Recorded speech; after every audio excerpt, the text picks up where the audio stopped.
Strength of materials first video. इस video में stress and strain में मैं ये सारे टॉपिक्स कवर करूँगा। फर्स्ट सिंबल्स मतलब कि जो स्ट्रेस स्ट्रेन में जो सिंबल्स यूज़ होते हैं उनको रीड कैसे करते हैं और किसके लिए यूज़ होते हैं, और फिर स्ट्रेस एंड स्ट्रेन की डेफिनेशन। हाँ, अब इसमें बहुत इंपॉर्टेंट यूनिट्स जो यूज़ होंगी, इलास्टिसिटी एंड इलास्टिक लिमिट का कंसेप्ट, और उसके बाद हुक्स लॉ के लिए इलास्टिसिटी इलास्टिक लिमिट का कंसेप्ट पहले पढ़ना ज़रूरी है, और पॉइजंस रेशियो, और लास्ट में न्यूमेरिकल्स जो जिनमें इन सब कंसेप्ट्स का यूज़ होगा। तो फिर मैं स्टार्ट करता हूँ बेसिक सिंबल्स जो यूज होंगे स्ट्रेस एंड स्ट्रेन के कंसेप्ट्स में। तो अपना फर्स्ट सिंबल है सिग्मा। इसको हम पढ़ते हैं सिग्मा से, प्रोनाउंसिएशन सिग्मा है, और ये नॉर्मल स्ट्रेस को रिप्रेजेंट करता है।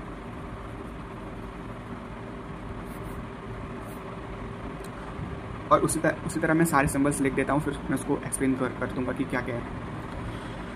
तो मैंने बाकी सिंबल्स लिख दिए हैं जो यूज़ होंगे, तो एक बार मैं इनको रीड करके बता देता हूँ। ये सिग्मा जो नॉर्मल स्ट्रेस, पाउ for shear stress, epsilon for normal strain, gamma या फाई और शियर स्ट्रेन के लिए दो सिंबल्स में दोनों को भी यूज़ कर सकते हैं। जनरली मैं तो फाई करने वाला हूँ। अब ये सब नॉर्मल स्ट्रेस, शियर स्ट्रेन, ये सब होता क्या है, ये सब मैं आगे बताऊंगा, लेकिन ये फिर भी मतलब थोड़ा इजी हो जाए पहले, मतलब उसे फैमिलियर हो जाएं आप, इसलिए मैंने पहले बता दिया।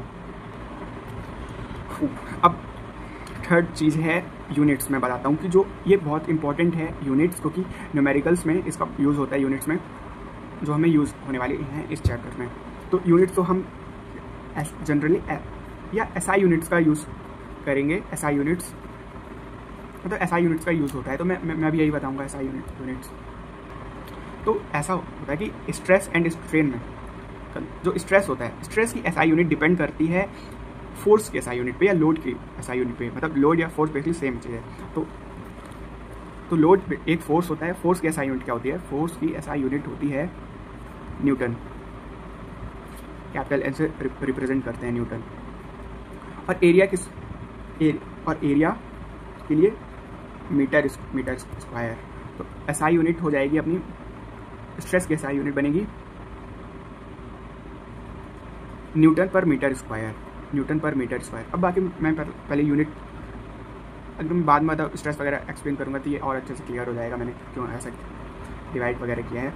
1 न्यूटन पर मीटर स्क्वायर, न्यूटन फोर्स और मीटर स्क्वायर एरिया के लिए ये होता है 1 पास्कल के इक्वल होता है। और पास्कल किसकी यूनिट होती है? पास्कल यूनिट होती है प्रेशर की यूनिट होती है, या stress pressure basically equivalent quantity है। ये बाकी बाद में और अच्छे से एक्सप्लेन करने वाला हूँ।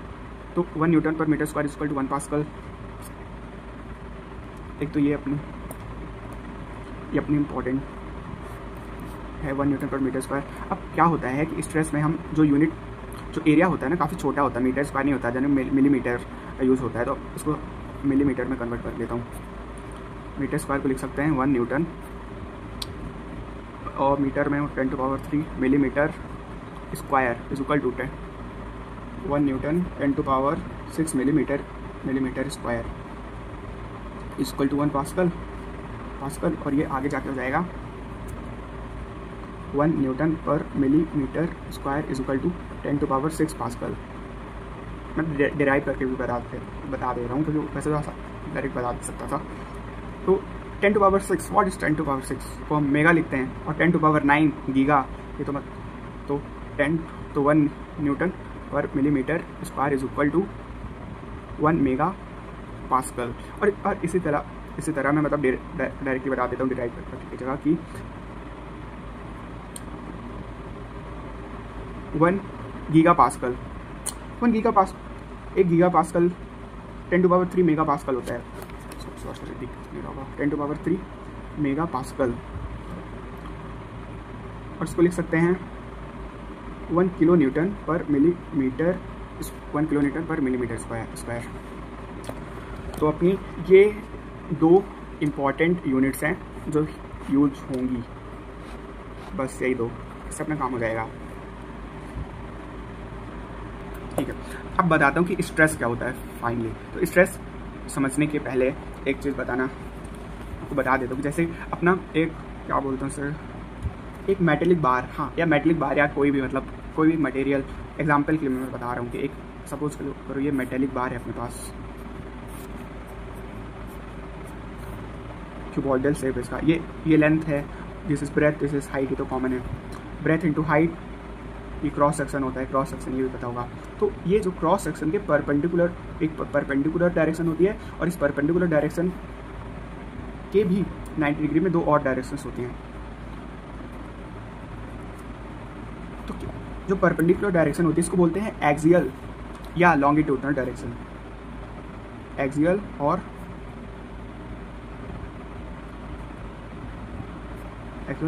Longitudinal direction. और उसी तरह जो बाकी ये एक्सियल के अलावा जो ये 2 डायरेक्शंस हैं इनको बोलते हैं लैटरल या ट्रांसवर्स डायरेक्शंस, लैटरल या ट्रांसवर्स। अब बताता हूँ कि फाइनली स्ट्रेस होता क्या है। तो सपोज एग्जांपल के लिए हमारे पास एक बार है, कोई एग्जांपल के लिए सर्कुलर बार ले लेता हूँ, इधर पे दोनों एक्सियल डायरेक्शन पे दोनों side equal and opposite direction पे एक लोड लग रहा है। लोड को पी से लिखते हैं, रिप्रेजेंट करते हैं पी से। लोड क्या है? एक फोर्स है, लोड हमने पढ़ा होगा कि प्रेशर होता है फोर्स अपॉन एरिया, और जो स्ट्रेस होता है ना, स्ट्रेस भी प्रेशर के एक इक्विवेलेंट क्वांटिटी है, प्रेशर जैसी है। मैं बताता हूँ जो थोड़ा सा डिफरेंस है वो बताता हूँ अभी। स्ट्रेस, हाँ, तो नॉर्मल स्ट्रेस, अभी हम सब नॉर्मल मतलब या जो नॉर्मल परपेंडिकुलर स्ट्रेस है, नॉर्मल स्ट्रेस पढ़ रहे हैं, बाकी बाद में पढ़ेंगे शेयर स्ट्रेस वगैरह। नॉर्मल स्ट्रेस होता है load upon area of cross section. तो लोड 2 टाइप के हो सकते हैं, एक टेंसाइल लोड और एक कंप्रेसिव लोड। जो tensile load basically pulling load होता है और कंप्रेसिव लोड कंप्रेस करता है। और इसका सिंबल हो जाएगा stress load upon area of cross section, load upon area of cross section.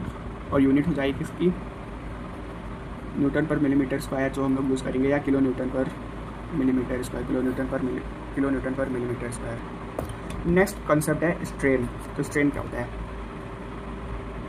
ये जो अपनी ये वाली जो मैंने इसको 3D में बनाया, इसको मतलब आसानी की, अब से मैं 2D में बताऊँगा, मतलब इससे ताकि थोड़ा आसान हो जाए, बार बार बनाना नहीं पड़े 3D में।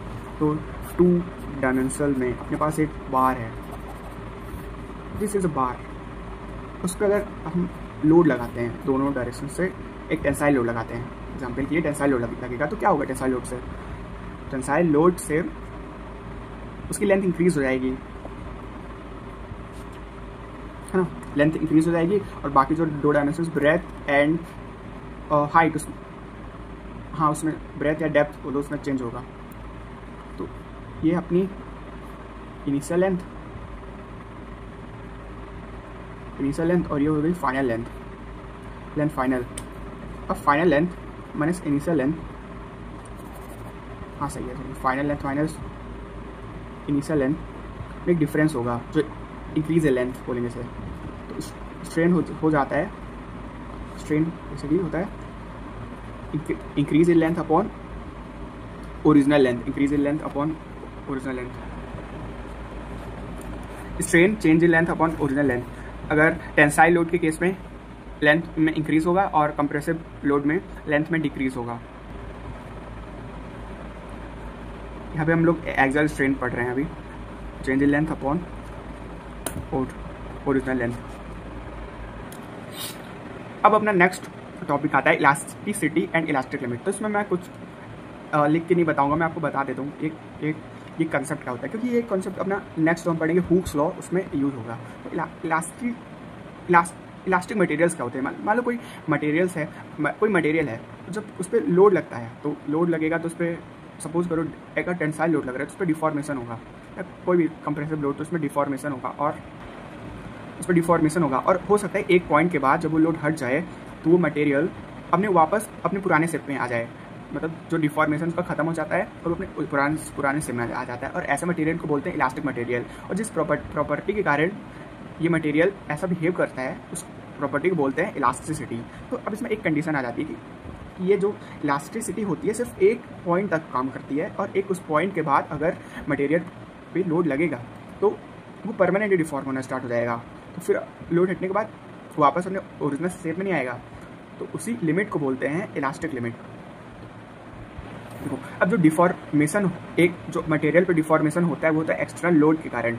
तो वो मैक्सिमम लोड जिसके अंदर इलास्टिसिटी वर्क करती है, उस फोर्स के इक्विवेलेंट जो स्ट्रेस जनरेट होता है वो उससे बोलते हैं इलास्टिक लिमिट। एग्जैक्टली वही होता है इलास्टिक लिमिट।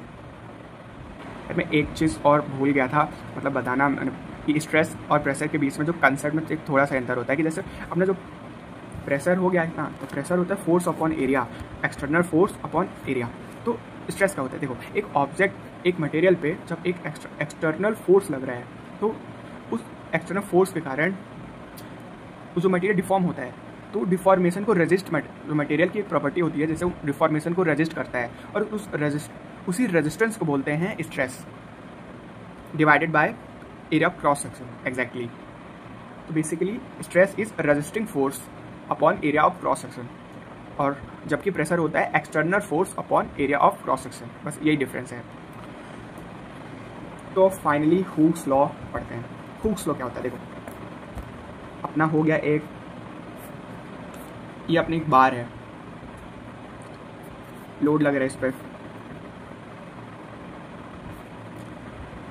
तो इसका अपन लोड लगने के कारण पे स्ट्रेस डेवलप होगा और स्ट्रेन ऑकर होगा।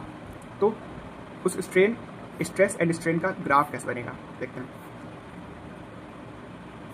एक्स इस पे, वाई एक्सिस पे स्ट्रेस को लिखते हैं और एक्स एक्सिस पे स्ट्रेन को, axial strain and axial stress. तो हुक्स लॉ क्या कहता है कि till the elastic limit stress is directly proportional to strain. Stress is directly proportional to strain.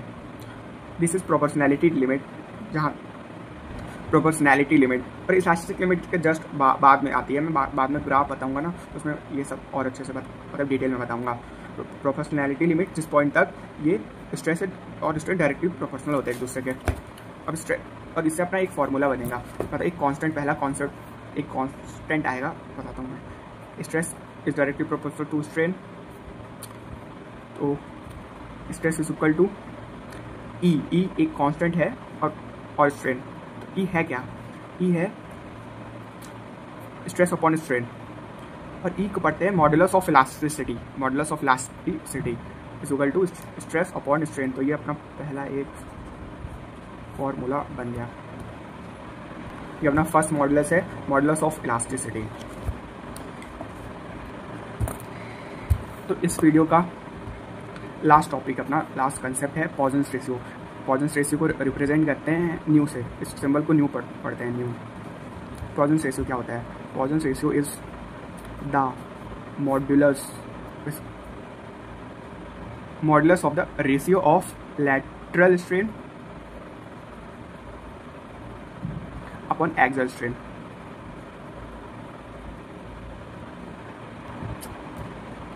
ये बेसिकली होता है अपना पॉइजन्स रेशियो। इसके भी दो केस बनेंगे।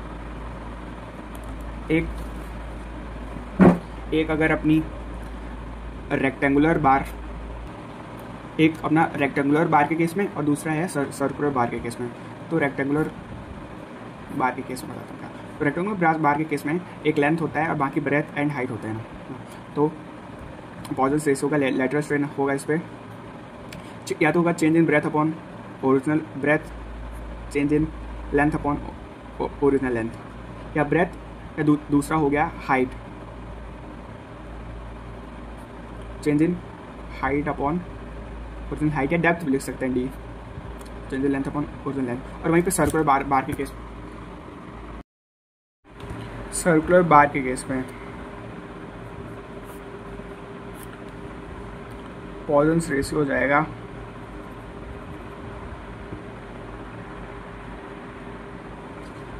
लैटरल स्ट्रेन के लिए। लैटरल स्ट्रेन तो यहाँ पे डायमीटर है, ब्रेथ और हाइट तो है नहीं, यहाँ पे डायमीटर ही है बेसिकली एक ही। तो change in diameter upon original diameter and change in length upon original length. और सर्कुलर बार से रिलेटेड एक इम्पॉर्टेंट चीज़ है, सॉरी सर्कुलर बार से रिलेटेड नहीं, मतलब कोई भी टाइप की बार से रिलेटेड एक चीज़ है, लेकिन एग्जांपल देके मैं बता देता हूँ। सर्कुलर बार का एग्जांपल लेके मैं बता रहा हूँ। ये अपनी लेंथ, ये तो लेंथ है, और एक कंपोनेंट आ जाएगा डायमीटर, एक्सियल डायरेक्शन, और डायमीटर हो जाएगा लेटरल डायरेक्शन के बीच में। अब स्ट्रेन यहाँ पे दो टाइप्स के होंगे, एक तो होगा अपना एक्सियल स्ट्रेन जो लेंथ के अलॉन्ग होगा, और एक हो जाएगा लैटरल स्ट्रेन जो डायमीटर के अलॉन्ग होगा। और अगर रेक्टेंगुलर बार के केस में लेंथ या ब्रेथ के अलॉन्ग होगा। तो इन दोनों के बीच में एक रिलेशन होता है। देखो, तो रिलेशन ये होता है कि अगर एक्सियल स्ट्रेन इज पॉजिटिव तो लैटरल स्ट्रेन नेगेटिव होता है, और वाइस वर्सा। अगर लैटरल नेगेटिव होता है, लैटरल पॉजिटिव होता है तो एक्सियल नेगेटिव होता है। वो ऐसा होता है इसलिए है क्योंकि एग्जांपल के लिए सपोज करो अपने पास एक बार की एक्सियली अगर लेंथ इंक्रीज होगी तो लैटरली तो डिक्रीज होगी उसके कारण, और अगर इनकी ब्रेथ इंक्रीज होगी किसी लोड के कारण तो लेंथ डिक्रीज होगी। इसलिए तो एक्सियल स्ट्रेन के बीच में minus new into lateral strain, ये हो गया एक इम्पॉर्टेंट रिलेशन। अभी अपना इस वीडियो का असल में लास्ट टॉपिक है, इसके बाद न्यूमेरिकल स्टार्ट करेंगे, क्योंकि ये मैंने मतलब पहले ये मतलब डिसाइड नहीं किया था बताने का, लेकिन अब बता देता हूँ। जनरलाइज्ड हुक्स लॉ, तो जनरलाइज्ड हुक्स लॉ ये बहुत इंपॉर्टेंट एक फॉर्मूला आता है इस पर। ये होता क्या है मैं बताता हूँ। देखो, जैसे कि अभी हमने जो हुक्स लॉ पढ़ा तो वो 1D में काम करता है, लेकिन ये जनरल या 1D डायमेंशन में काम करता है, लेकिन रियल लाइफ में ना तो जो स्ट्रेसेस लगते हैं, मान लो कोई भी मटेरियल पे स्ट्रेसेस लगते हैं, वो तीनों डायमेंशंस पे लगते हैं, X direction, X axis, Y axis and Z axis पे। तो इसलिए रियल लाइफ में जो हम फार्मूला यूज़ करेंगे अब वो होगा जनरलाइज्ड हुक्स लॉ। तो ये फार्मूला बहुत मतलब सिंपल है, तो मैं डिराइव नहीं करूँगा, ये डायरेक्ट मैं लिख देता हूँ और एक्सप्लेन कर दूँगा। ये इसी वाले कॉन्सेप्ट पे बेस्ड है फार्मूला। हाँ, तो ये फार्मूला हो गया जहाँ पे ई एक्स क्या है। ई एक्स है total strain in the x direction. Total strain in the x direction हो जाएगा strain in the x direction, और उनमें से माइनस होंगे जो वाई डायरेक्शन एंड जेड, जो बाकी दोनों डायरेक्शन पे जो स्ट्रेन डेवलप हुए हैं। और इसी तरह जैसे एक्स एक्सिस के लिए है, वाई एक्सिस और जेड एक्सिस के लिए भी लिख सकते हैं। इसको मैंने थोड़ा और सिंपल करके लिख सकते हैं। डिनोमिनेटर को कॉमन ले लिया, न्यू को कॉमन ले लिया, वाई प्लस जेड।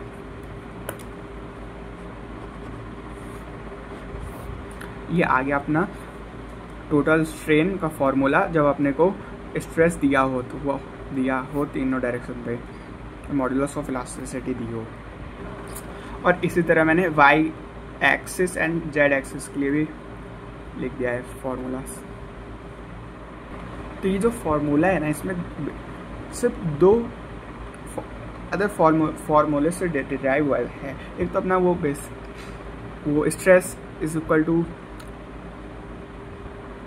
एक तो वो मतलब stress is equal to modulus of elasticity into strain, और सेकंड ये वाला कंसेप्ट जो मैंने एक्सप्लेन किया कि axial strain is equal to minus Poisson ratio into lateral strain. ये इन दोनों का यूज़ करके ये वाला फॉर्मूला डिराइव हुआ है। तो अब इस वीडियो के सारे कंसेप्ट मैंने बता दिए हैं, और अब कम से कम हम न्यूमेरिकल्स करेंगे, और लगभग 9 से 10 तक इतने।